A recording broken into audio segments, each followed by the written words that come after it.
Улсын хурлын дарга эрхэм гишүүдээ. Улсын хурлын гишүүн Дашт Цэрэнгийн энх төвшин 2025 оны 12 дугаар сарын 17-ны өдөр Улсын хурлд өргөн мэдүүлсэн Монгол Улсын их хурлын чуулганы хуралдааны дэгийн тухай хуульд нэмэлт өөрчлөлт оруулах тухай хуулийн төсөл болон хамт өргөн мэдүүлсэн хуулийн төслийн хэлц хэсэг хилцүүлгийг төрийн байгуулалтын байнгын хороо 2026 оны 5 дугаар сарын 26-ны өдрийн хуралдаанаараа явууллаа.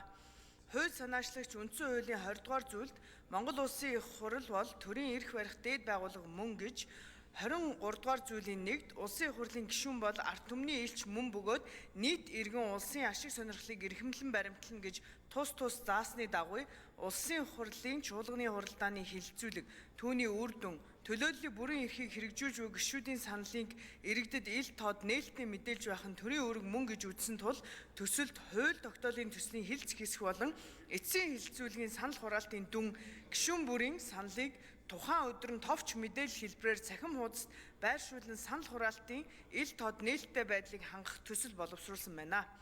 Хуулийн төсөлд иргэдийн оролцоог хангах санал авах зорилгоор Улсын их хурлын парламент цахим системд байршуулсан болно.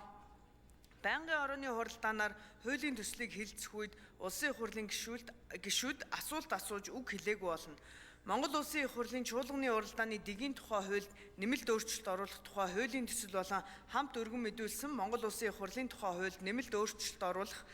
хуулийн төслийг үзэл баримтлалын хүрээнд хэлцгийг хуралдаанд оролцсон гишүүдийн олох дэмжээгүй болно. Улсын их хурлын эрхэм гишүүдээ Монгол Улсын их хурлын чуулганы хуралдааны дэгийн тухай хуульд нэмэлт өөрчлөлт оруулах тухай хуулийн төсөл болон хамт өргөн мэдүүлсэн Монгол Улсын их хурлын тухай хуульд нэмэлт оруулах тухай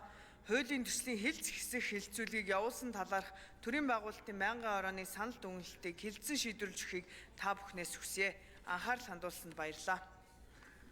За болормогчд баярлалаа. Улсын их хурлын гишүүд байнгын орон санал дүгнэлт хууль